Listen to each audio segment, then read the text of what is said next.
We're back with part 2 of the video that was out last week. If you didn't catch it, I basically went over every single faction in a very brief period of time that came out in Warhammer 2, and this week I'm going to go over every single faction that was added with Warhammer 1, in pretty much the same fashion, you know, just nice and brief, not too detailed. I have done detailed guides on most of these factions before, so you know, if you want to check those out, just click the channel in the description, pretty much just everywhere. But yes, these are going to be very compact, everything you need to know, just really quick, explain the faction mechanics really briefly, just give you a taste of each faction to help you decide if you want to play these factions, which ones you should play, what tier of the game that you're at. So yes, let's get into it. But before we get going, I just need to mention a couple of things. I'm using a little bit of lore for this video just to make it a little bit more interesting, and this lore has been acquired from the Warhammer wiki. So if this is incorrect, it's from a publicly sourced thing because I don't own any of the books and they're a little bit expensive. I'm a little poor boy, alright? So I don't have any of the books, so if any of the lore is incorrect, blame the wiki, don't blame me. If anything with the game's incorrect, then blame me because that's what I've been looking at myself. Also, as mentioned, this is going to be super brief, so if I don't mention every single thing to do with the faction and you're thinking, you missed out on this thing, I'm going to leave an angry comment, by all means leave the comment, you know, helps out the video and I really appreciate it so much, but as I said, they're going to be really brief, so I may leave some things out, in the spirit of just saving some time, to be honest. And finally, this video is assuming that you at least know about all the DLC that's in the game, because I believe that with all the DLC you get the most complete version of that faction, and the version of that faction that can perform the best. So yes, let us get into this. Let's go. Starting with the Empire. Now, the Empire of Man, or simply the Empire, is a collection of feudal states that works on an electoral monarchy system, which basically means they have a lot of electacans, and one of them is the true king of all the Empire. So this basically means there are a lot, and I mean a lot, of Empire factions, and they all are led by a single electacount. Yes, Carl, we get it. We're coming to that in a minute, okay? Just leave it. But yes, each of these feudal states is led by an electacount, and that actually does fit into how the campaign works. Now, in the game, there are a lot of Empire subfactions, and you can choose to unite them all, either through gaining their fealty and making them like you and using your prestige and imperial authority to make them think, you know what, I do want to be united under the one flag of Karl Franz or Balthazar Gel or whoever it is. Alternatively, you can just declare war on them, stomp them into dust, and take the lands by force, and then just thrust your own new electacount into there. But to each their own, I guess. Now, as I mentioned, doing it the more political way, you gain imperial authority, you gain prestige, you gain fealty, and all of these words are basically just things that mean each of these subfactions like you quite a lot. Now, this can be done through, you know, missions, just having good relations with them in general, and several other things that are within the Empire rework that, if I went over all of them, it'd take far too long. But all you need to know is, the higher the fealty that you have, the more chance there is that they will just go, you know what, you don't just confederate us and we'll just come work for you, because that just makes things so much easier. And then once you have done this, you can then put in electacounts in each of the states, and depending on which state it is, it can grant you some fantastic bonuses for that lord, his army, the faction in general. Once you have all these bonuses, you have like 13 electacounts, you have 13 really powerful units you can recruit every like 15 turns, you have 13 very powerful faction bonuses, you have 13 amazing things that are helping you win the game, and that is why the Empire is one of the strongest factions in the game, especially once it gets to the later game and they have all these bonuses. Now, in battle, the Empire of Man does kind of specialise in nothing. They are really just a jack of all trades, master of none. I would argue that they are kind of a master of artillery, because that Hellstorm rocket battery, oh boy, that thing, it's pretty fantastic, you know, it sees a nice tide of chaff, undead preferably, and it just fires off a massive rocket barrage, and there's nothing left standing. It's truly a fantastic engineering marvel. The Dwarves would be impressed. But yes, other than that, they are just, you know, good at everything. They have pretty decent front line, they have pretty nice cav, the range units are quite good. They have not really any monstrous units because that isn't really within, you know, the scope of what they are. But they do have a couple of nice war machines, including the steam tank, and as I mentioned, quite a few units of artillery. So they have just a nice variety of units for any playstyle, which is really welcoming to a newer player. On top of this variety is also shared by the faction characters, which means that you can have like 7 different types of laws of magic in a single army if you so wished. So that does offer you quite a few options when you're building your armies. You can think, which of these 7 laws of magic do I want? On top of this, you can also get warrior priests, which kind of like spellcaster light, and they are pretty much not replicated anywhere else in any other faction in the entire game. So if you want to get one of these guys, I can highly recommend them. But yes, the Empire Army, very varied, very strong, but not like overpowered in any particular area. It just offers you lots of options for doing whatever you want. Now, as for difficulty, as you can probably guess, since they are so strong and they are so welcoming to new players with all the variety, these are definitely one of the easier factions. I'm not sure if they're as easy as the High Elves, purely because the High Elves are just so secure on Ulthuan, but they are definitely up there as one of the easiest factions in the Mortal Empire. So if you're looking to get into Mortal Empires, you're looking for a first-time faction, especially if you come from historical, I would say the Empire is a great way to go because they don't have any monsters. It's just all, you know, men, horses, a couple of tanks, artillery. There's nothing really too complicated about it, and they're a great faction. They're loads of fun, but they're a little bit too vanilla for my taste, if you ask me. Now, coming on to my favourite faction, the Vampire Counts. These guys are the absolute giga chads of the Mortal Empires campaign, if you ask me, or any campaign for that matter. JK, they're really not, but I do love them. Now, the Vampire Counts are among the most legendary of the vampires, and they have terrorized the old world since forever. They have just been doing it constantly since the Empire has existed. The Vampire Counts have existed and are they're just trying to ruin their lives. They're not really doing it for any reason in particular. They just kind of enjoy it. They just want the power. Now, they are powerful necromancers that have used their supernatural abilities to increase their strength, increase their cunning, and increase their beauty. What? Now, the Vampire Counts have actually been reworked. It was quite a while ago, but even so, they are still quite a straightforward faction with not really many campaign mechanics. The first campaign mechanic they have is the Vampire Kiss mechanic, and what this basically is, it's just currency that you accumulate via doing several things: research, missions, just playing the campaign pretty much. It's one of those currencies you just build up as you do anything. And you can spend these blood kisses on unlocking legendary vampire bloodlines, and what that basically means is you just go into this menu, you click, which one of these do I want? And then you just donate 3 blood kisses to that, and then the further up you go, the better the bonuses get. There's lots of them. I'll just list them on screen now, because it takes me far too long to read them all off. But yes, it's pretty basic, but it's still nice to have, I suppose. Now, on top of this, since they are undead, they can obviously raise the dead. It's, a very vampiric lord thing to do, just raise. You don't need to recruit an army, just raise it. Now, this raise dead mechanic is enhanced if you ever go over a great battle site, and what that basically means is, has there been a big battle of 20 versus 20 in that spot at any particular point in the campaign? If yes, then you'll be able to go over there and recruit basically any unit that you want out of your entire roster, and probably quite a lot of them. It is as overpowered as it sounds, and it's incredibly fun, and I love it. It's so ridiculous. And also, the Vampire Coast can do this, but I totally forgot, so I'm just tack that on to last week's. Sorry about that, lads, but yes, the Vampire Coast can also do this raise dead. It's very fun. And finally, they also have the final faction mechanic, which is Vampiric Corruption, and yes, like most corruptions, it's fairly straightforward. You spread it all across your lands, it makes your guys happy, makes them not take attrition, and whenever enemy units come in, it makes them unhappy, makes them take attrition. Likewise, if there's not enough Vampiric Corruption, your guys aren't happy, and then you take attrition, and the other guys are happy, and they don't take attrition. Okay, it's very straightforward, very simple. Moving on. Now in battle, they have a decent enough roster. It's nothing incredible, but it's held back from being amazing by one simple fact. They have next to no ranged options. Now when they did get reworked, I will admit, they did get a couple of ranged options in the form of Sylvanian crossbowmen and handgunners, but they're not great. They're not artillery, they don't have superior range for anything. So 9 out of 10 times when you're fighting a battle, you need to rush up to the enemy to take them on rather than waiting for them to come to you. And this means that every single one of your battles, it just turns into a rush. And if you're into that, then it's really fun. But if you're not into that, it does get a little bit repetitive after a while of just going, what am I going to do in this battle? Do I run towards the enemy with all my units and hope for the best? Yeah, that's pretty much what you do. But they're still fun anyway. Now, as for the units themselves, they do actually have good units in pretty much every category. They have the Tomb Guard, which are nice infantry. They have the Blood Knights, which are some of the most strong cavalry in the entire game. Their monstrous units are also great. I love the Vargulf. It looks so cool going in. And who can forget that the most badass looking unit in this entire game, bar none, is the Mortis Engine. This thing looks incredible. It might not have, fantastic combat capabilities, but the pure thing of it being there, just buff your army so much, it's incredible. I love this thing. And obviously, who can forget, the leader of the Vampire Armies get access to one of the most overpowered Lords of Magic in the entire campaign, the Lord of the Vampires. And why is it overpowered, you may be asking? It's because it can regenerate all the units in the faction, because every single unit in the faction can be regenerated and resurrected once they have, regenerate all the entities that are living. So if you have half a unit of Tomb Guard left, just pull them out of battle, cast a few regeneration spells on them. Oh, what's that? They're back to full health and full unit size? It's a little bit ridiculous, I'm not going to lie to you there, Chief. And also, on top of having this fantastic regeneration, they have one of the best wind spells in the entire game, the Wind of Death. I'm sure you've seen this happen many a time. There's just a nice big line of enemy infantry, and you just cast a Wind of Death, and there's nothing there, it just obliterates it. So yes, the Vampire Army is good, but a little bit boring because of the same strategy you have to do every single time. Now, as for difficulty, I would not say that the Vampire Counts are difficult. They are difficult in the sense that, they're an evil faction, so all the good guys hate them, so that just means, you have a lot of enemies coming after you, and not really a lot of people coming to save you. But as for actual difficulty, I really can't call them hard, because they're not. They don't really have a lot of mechanics that are difficult to use. It's just, the enemies that you're going against are the difficult aspect. So, faction themselves, if you ignore that they're fighting the Empire for most of the game, then, they're pretty easy. But when you are fighting the Empire for most of the game, it does add quite a bit of challenge. So, if you want to try out a first evil campaign, these guys are a pretty good shout, because they go against one of the strongest good factions in the game.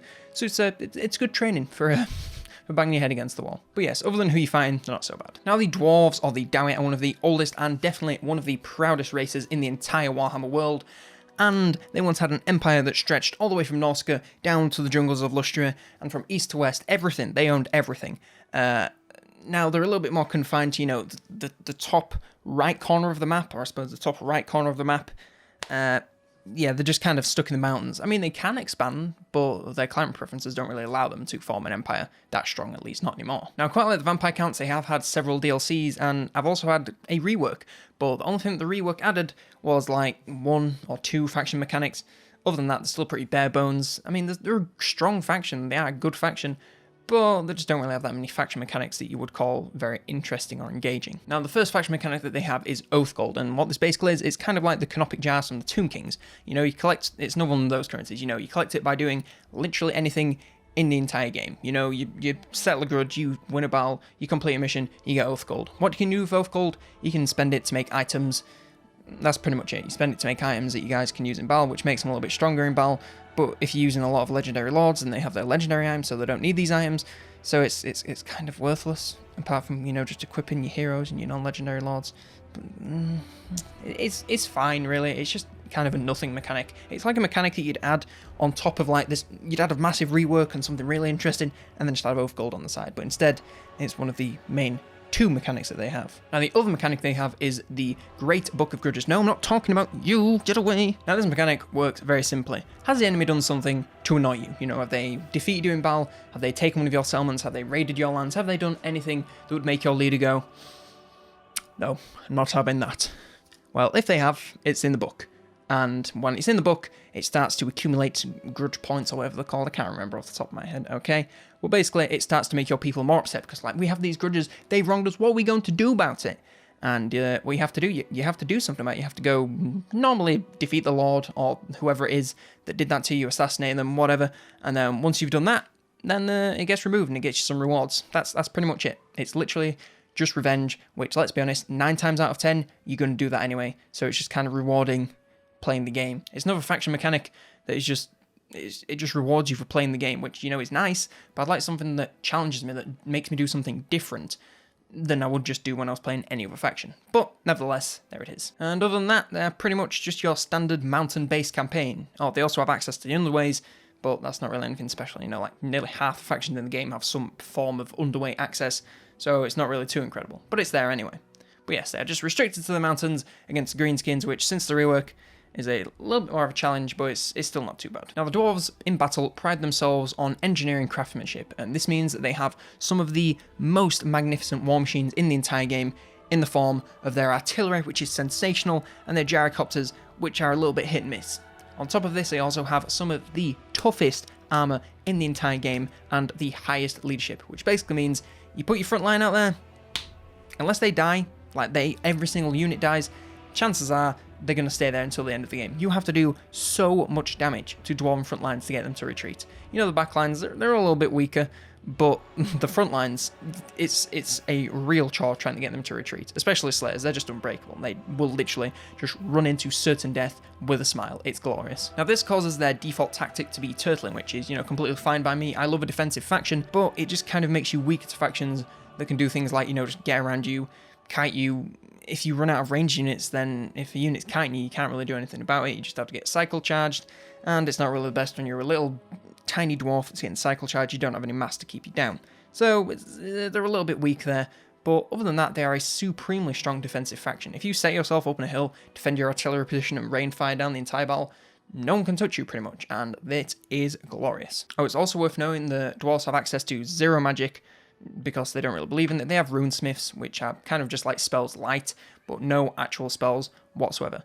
And on top of this, every single unit in the faction has magic resistance. So if you're going against a faction that heavily relies on magic, like the vampires, they're not really going to be able to touch you. It's pretty tough. Now, if you asked me before the Greenskin rework how difficult the dwarves are, I would say that they are one of the easiest factions in the game, for sure. They were just so strong, super defensive, the Greenskins could not touch them. Since the Greenskin rework, I mean, they're still not too difficult, but the Greenskins are just so much more difficult to take on now. So it's kind of like, if you are playing defensively, then it's not too bad because, you're still a fantastic defensive race. But if you're playing aggressively, trying to expand quite a lot, take on the Greenskins, you're going to have quite a challenge because the Greenskins are stupidly strong at the moment. They are running absolute wild. The bottom right corner of the map pretty much just belongs to them and the Tomb Kings. It's disgusting. But yes, I would say they are just kind of in the middle of, they are really strong, but they're also going against a really strong at the moment faction. So if you kind of meet them in the middle, they're a bit of a medium. But yes, I would definitely recommend trying them if you're quite comfortable playing Total War or Total War Warhammer at this point, and you want a nice little good campaign that's not too difficult but also not too easy. Kind of a step up from the Empire, but not quite as difficult as, like the Beastmen or something ridiculous.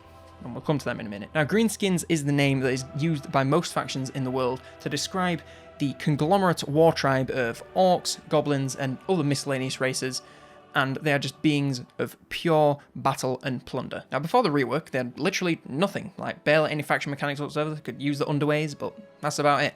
Since the rework, we're going to have to go through this quickly, otherwise this video is going to be like 60 hours long. Okay, let's get going. Now, with the new WAG mechanic, when you reach a certain number of reputation, which is this little bar at the top of the screen, you gain that by just doing battles, completing missions, all the usual stuff. Once you reach the max level of this, you can initiate a WAG, and what this basically asks you is, who do you want to take this WAG on? So you say the Dwarves, and what this does, it sets a target on the Dwarven capital at Karazakrak, or whatever it's called, and all of your armies get a child army attached to them that slowly fills up with units, equal to the number of units in that army. So if you have a 20 stack army, it gets a child army that is just attached to it, that will eventually also fill up to 20 units, and the eliteness of these units is usually based on where you are and how elite your army is to begin with.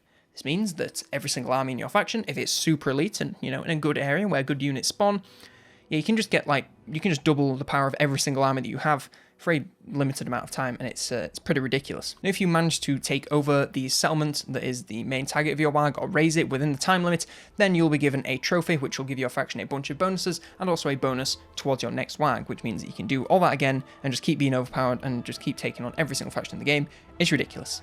The other faction mechanic that they have access to since the rework is the scrap mechanic, and again, this is a currency that you get from doing basically everything, and you can spend this currency on research projects, as well as improving your units in a variety of ways depending on what the unit is. Again, this is another one of those that take far too long to list every single unit upgrade, so I'll just show you, a couple from Gringor's starting army. But yes, it's really good and can improve your units in a variety of ways. And finally, as I mentioned before, they can use the underways like the Dwarves. Like half the factions in the game can do that at this point for some reason. But yes, they can do it. It makes it really easy to get around the mountains, found to route around every single hill for 45 minutes. Oh, one thing I just nearly forgot to mention is that they're a tribe faction, and what this means is, if, say for example, you are roaming around Vanarme and you see the leader of another orc faction, it doesn't have to be a legendary lord, it just has to be the leader of the faction. So you defeat that lord in battle, you then get the option to confederate his entire tribe, and you get all his armies, all his settlements, all his everything. So what this means is you can just hunt down the leaders of all the factions, beat them in battle, and then just own every settlement ever, which is it's pretty ridiculous if you ask me, but yeah, that's just how they are. Now in battle, they are a savage war tribe, and they play like it. They are super aggressive. They need to keep up the pressure and the aggression, otherwise their strategy pretty much just falls to pieces. They are faster than most factions, I would say, and you can pretty much split their army down kind of down the middle, and then there's another third section underneath into units that are really tough and a little bit slower, and units that are quite small and weaker but are a lot sneakier. Now, these are normally goblins and orcs, respectively. The strong orcs and the sneaky goblins, and it's pretty much that way for every single category apart from monsters. Infantry, you have sneaky ones, you have big ones. Same with ranged infantry, same with cav, same with almost everything, apart from the monsters. The monsters themselves, there's just a nice variety of them. You got giant spiders, you got giants, you even got a big rock that throws smaller rocks at the enemy. It's pretty fantastic, to be honest with you. And of course, you can't forget about the mages. They have access to, I believe it's 3 laws, which is the Law of the Little Wag, Law of the Big Wag, and the Law of Death. And the Law of the Big Wag is obviously the best one because it summons a gigantic man that physically stomps on your enemies, and it's ridiculous, honestly. If you can pin these enemies down, it just obliterates the units. It's fantastic. But yes, overall, the Greenskin army focused on aggression, constant pressure, and just using sneaky units to get around and heavy units to bolster the front lines. It's an interesting playstyle. It's quite fun, but it is a very unique one. It can take a bit of getting used to, if you ask me. Now, since the rework, the Greenskins have obviously become so much easier, so much stronger in battle, so much stronger in the campaign, a ridiculous amount stronger, but they do have quite a few mechanics to look after now, so I wouldn't say they are stupidly easy. I would just say that it kind of just brought them on par with the other factions. I mean, I know I said the Dwarves are a little bit bare bones, But if you kind of offset it, like if you know all the faction mechanics, the Greenskins are way easier. But if you are just getting used to all the faction mechanics, I'd say they're on about the same level of difficulty there. So, you know, you just want to do an evil playthrough, and you want something that's going to challenge you, have a load of rich mechanics you can really sink your teeth into, then I'd say the Greenskins are a great choice for you. Oh boy, this video is becoming a long one. I'm going to start having to blaze through these. Now, Norska is just a set of barbarians that are camped out in the nearby destroyed warp gate, and what this means is their lands completely plagued with chaotic corruption, and a result of this is that they are fanatically devoted champions of the old dark gods and want to unleash their fury upon the south. In the campaign, they're kind of a weird hybrid horde settling kind of faction. What this means is while they can take some settlements, specifically coastal settlements, it's not necessarily the best thing to do, because the only thing that you can do is just build, you know, certain recruitment buildings or certain replenishment buildings in them. It's nothing fantastic, whereas instead what you can do is raise them in the name of one of the deities. There's 4 to choose from. I believe it's like snake, dog, and a couple of other ones I forgot. Okay, there's a lot of stuff in this video. Okay, I can't remember it all. But yes, you can raise settlements in honor of each of these deities, and doing so will grant you some favor, and then when you reach a certain tier of favor, you get certain bonuses for the faction, and of course, you know, the higher the tier you get, I believe there's 3 tiers per one, the better the bonuses are. So of course, you want to really mainline down one or spread it around them all to just try and get as many bonuses as you can, because, you know, why wouldn't you want that? Bonuses are nice. Now, the only cities that Norska can inhabit are major capital cities. This means, you know, if you go to Altdorf and Leuven, etc., you can actually set up full settlements in there that you can build several buildings in. Every single building that's available to the faction you can build in there, but only there, and your capital, obviously.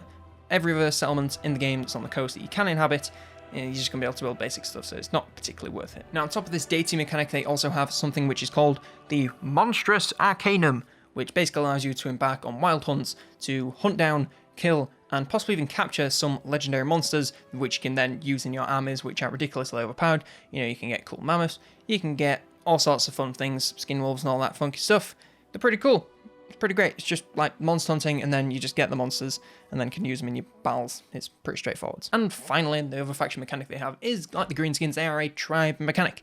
And if you forgot what I said in the last like 5 minutes of the video, what this basically means is if you find a leader of a faction, a Norskan faction, and you defeat them in battle, you can confederate, take all their lands, take their armies.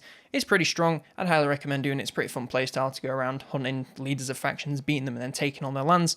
It's pretty great. It's very strong. The monster hunting motif also follows these guys into battle, since the majority of their faction army is either monsters that are really good, or monster hunters that are also kind of good, but not as strong as the monsters, obviously. Now, their front line is just comprised of berserkers wearing varying amounts of no armor. The ranged units are pretty much just all javelin hunters, because, you know, monster hunting, they've got to keep that theme going. And then everything that does big damage is a monster, with some shining examples being the skin wolves and the mammoths. Those boys are bloody fantastic. Now, full disclosure, I don't have lots of experience playing Norska in campaign in battle. Now, the only experience I've had personally with playing the Norskins in battle is the view battle games that I do on Saturday over on DLive, which you can now tune into on YouTube every Saturday, 4 PM BST. Be sure to tune in, links in the description. But yes, the only experience I have fighting with Norska is not been in the campaign, it's been in multiplayer, so my understanding of them is a little limited, but I'm going to give you my best shot, okay? Now, what it seems like to me is that you want to send in your monsters to the front lines to clump up the enemies as much as possible and draw as much attention as possible.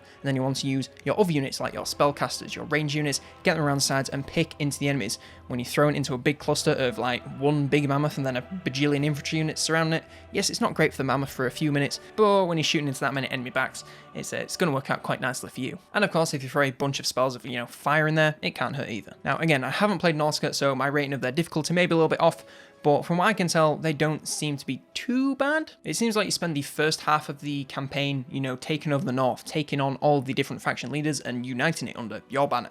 And also, you spend the mid-game hunting a load of monsters to make your armies even stronger, and then the third part of the game, you just spend, you know, raising the empire, taking on pretty much everyone that's in the south. And that's about it. It seems pretty straightforward, separated into those 3 stages, so it seems like a lot of fun if you ask me. It's the next guide that I need to do, and I'm quite excited to play them, to be honest with you. But yes, they don't seem too difficult. But again, I think it's a very unique playstyle, so if it's something that you've never done before, it might be a little bit challenging.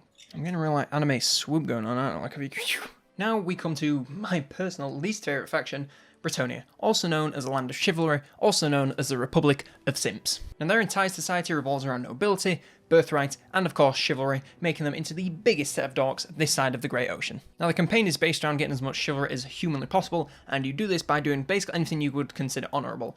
Getting decisive victories, not executing or ransoming prisoners, not opening brothels, you know, all these things and more will get you chivalry. Now, there are a few things you can spend chivalry on, like a couple of research projects that allow you to confederate other Bretonnian factions, but for the most part, it's just one of the things that you stock up to enhance this bar at the top of the screen, and once you get to the different tiers of chivalry, then you get different bonuses for the faction. It's pretty straightforward.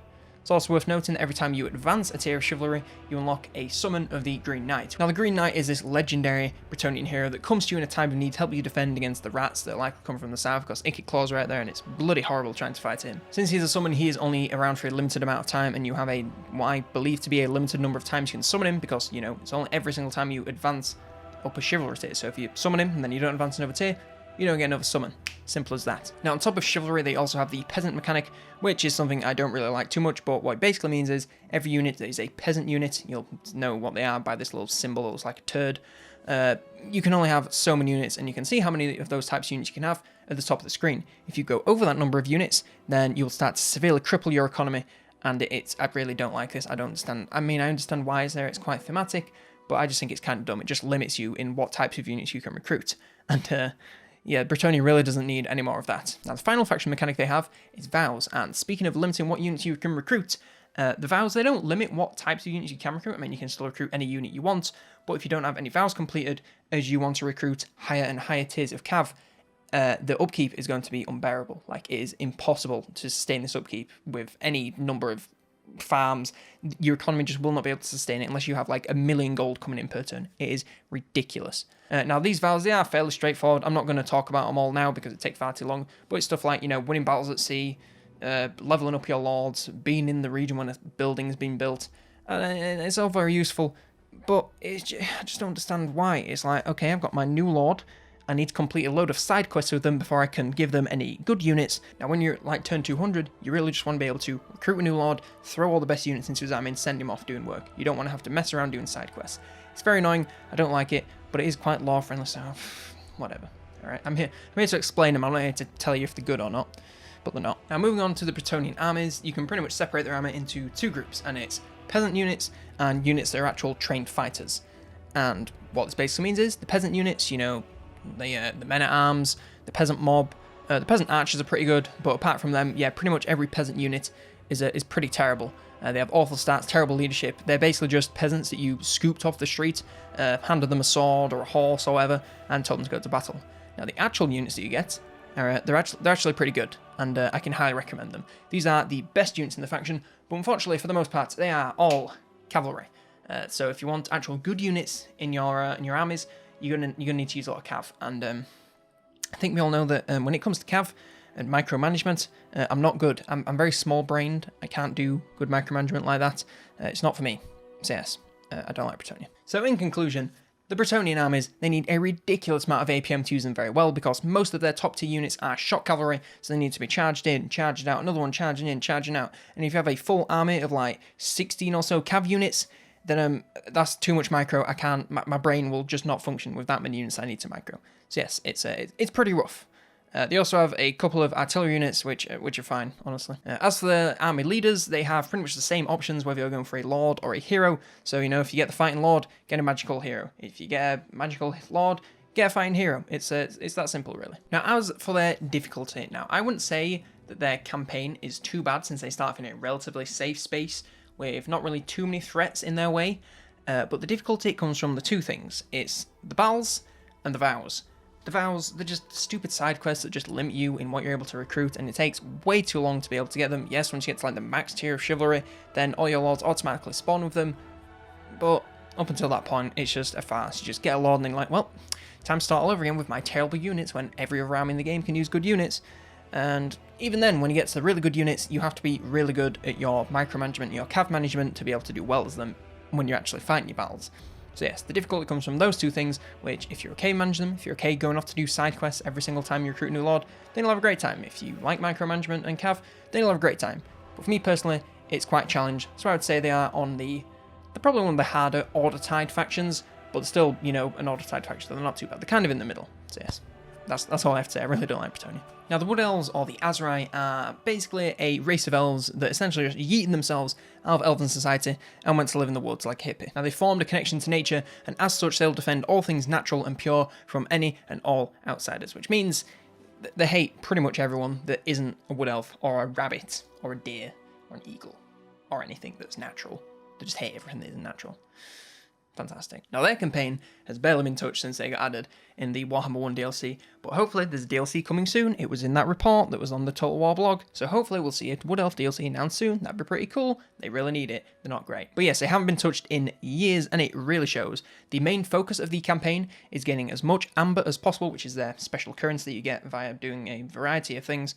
You know, another one of those where it's fairly difficult to get your hands on. Now, you need to use this amber to rejuvenate the Oak of Ages as much as possible, and that's it. That's how you beat the campaign. You get the Oak of Ages to its top tier, and then you fight a battle, and then you win. That's how you play it. It's really straightforward.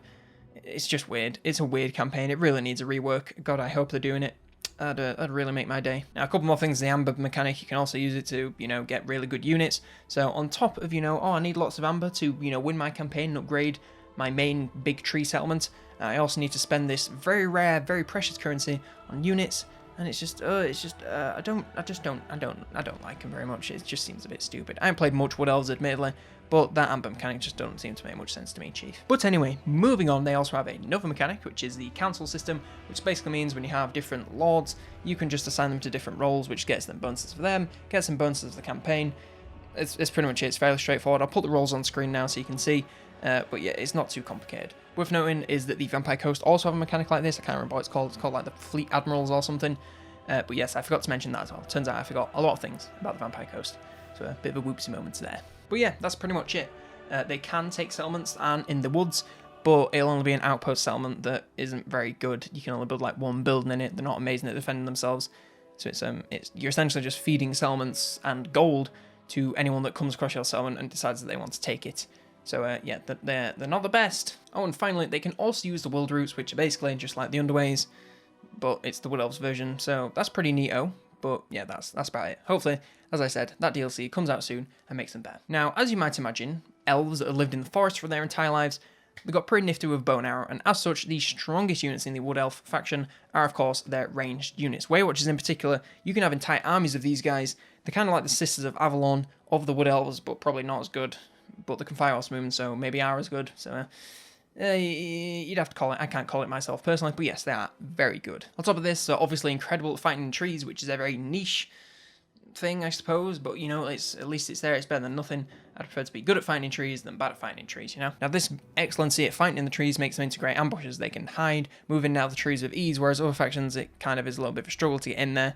A couple of factions have Vanguard deployment, but a lot of your units will be able to hide in the trees and sneak upon the enemy when they least expect it, which is very fun. Now, as well as their good range units, they have a couple of nice front lines units, they have a few monster units, they even have a little series of tree man based units. They have the Dryads, which then go to the Treekin, which then go to the Tree Men. It's pretty cool, to be honest with you, Chief. They also have a couple of nice laws of magic. They have the Law of Life and the Law of Beasts, I imagine. I forgot to write this part down, can you tell? We also have Waystalkers, which are kind of like the Gunnery White of the Wood Elves. They just buff all the range units and do some pretty good damage themselves. But yes, in battle, the Wood Elves are actually pretty strong. They could probably do with a rework just for a couple of areas of their armies, but for the most part, they are a pretty formidable force in battle. So yeah, that's always nice. Even if the campaign's a little bit useless, at least the battle's quite good. Now, as for their difficulty, I would say that they're only difficult because they are so outdated. It's purely because their mechanics are so bad. Getting enough amber to fully rejuvenate the tree can take years, and you will go back and forth on settlements 1,000 times before you get it done.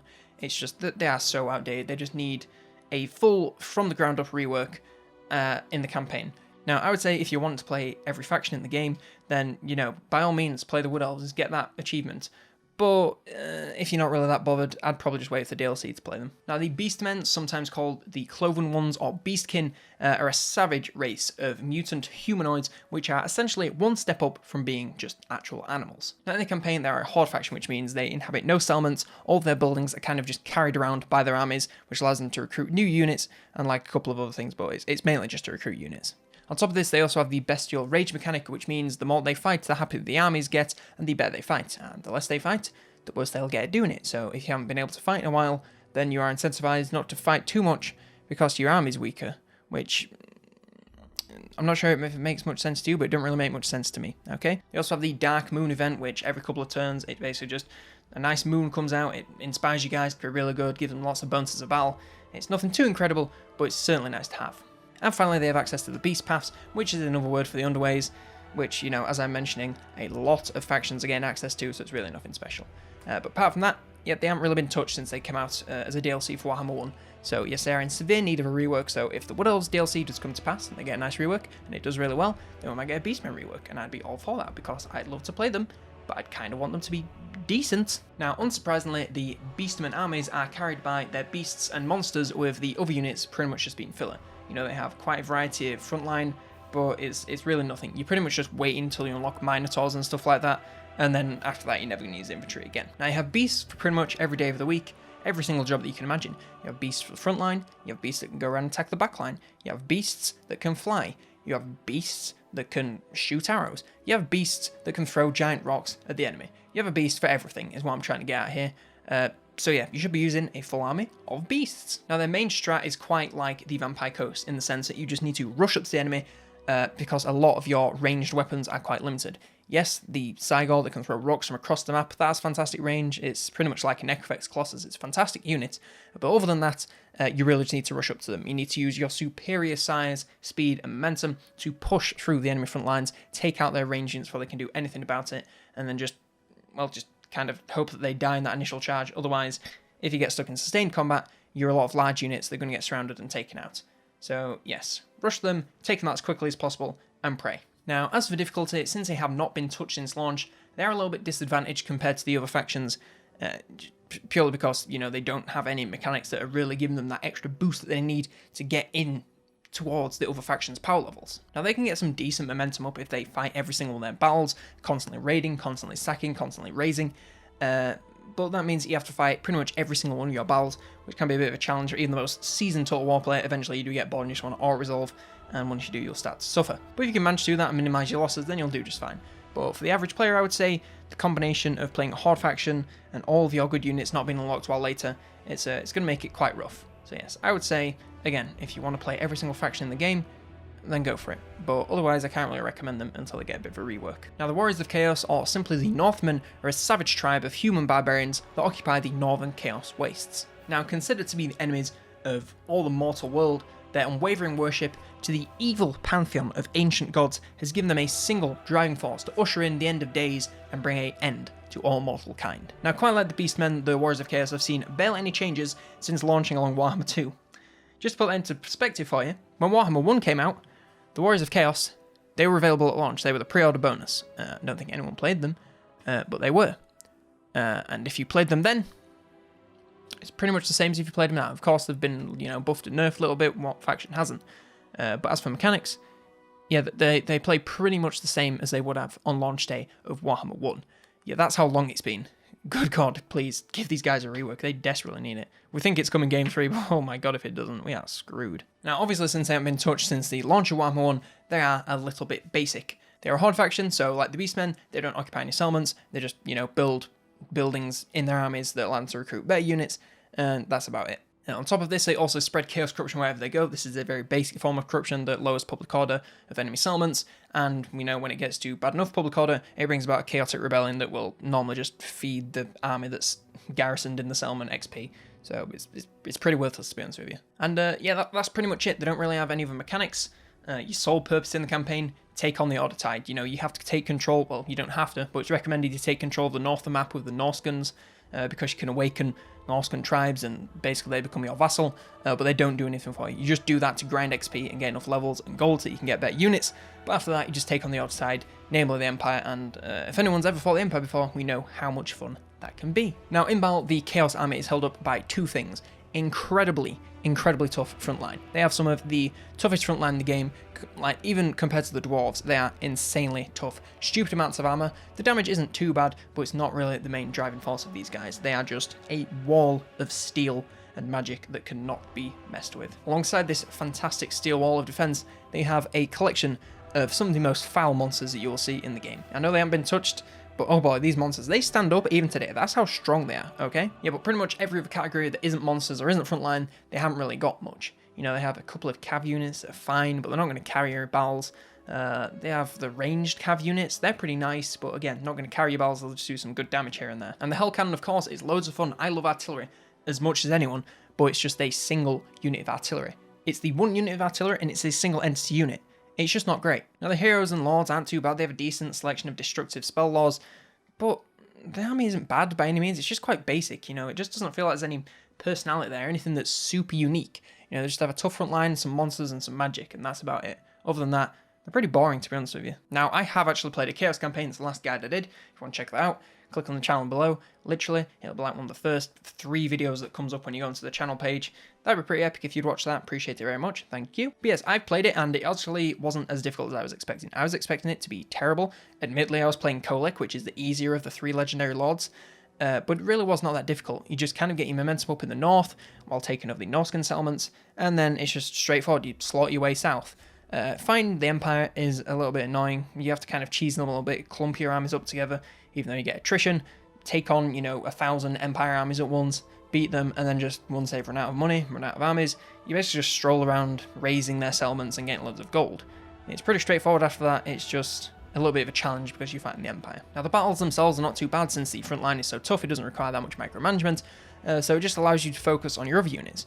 But yeah, as I said, they're not particularly terrible. They're just quite bland and basic.